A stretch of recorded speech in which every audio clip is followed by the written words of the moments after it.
Buna Çinlilər gilas ekspresi deyir. Ən maraqlı hissə satış sxemidir. Çili ilə Çin arasında hər il milyardlıq bir ticarət gedir. Məhsul gilas. Noyabr-dekabrda Çilidə məhsul yığılır. Minlərlə konteyner gəmiləri yüklənir. 20 gün sakit okean üzərindən Çinə gəlir. Ən maraqlısı bu sistemdə satışdır. Çinlilər dünyanın ən yaxşı satıcılarıdır. Mən sizə demişəm onu.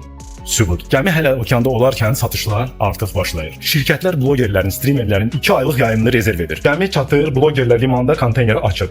Kamerada ilk gilası dişləyir. Şirinliyini, ölçüsünü göstərir. Douyin və Taobao'da canlı yayımda 10 dəqiqəlik endirim elan olunur. Çinlilər saniyələr içində alır. İzləyici hiss edir ki, məhsul birbaşa Çindən onun üçün gəlib. Bir yayımda minlərlə qutu satılır. Bu ticarətdə yeni eradır. Satışlar əsasən Çin yeniliyində baş verir. Çünki gilas qırmızıdır və qırmızı Çində xoşbəxtlik, firavanlıq rəmzidir və bu üst-üstə gələndə partlayıcı bir effekt verir. Emosional millətə emosional satışlar lazımdır. Mən isə 17 ildir Çindəyəm və buradan B2B dəstək göstərirəm. Görüşərik. Bay bay.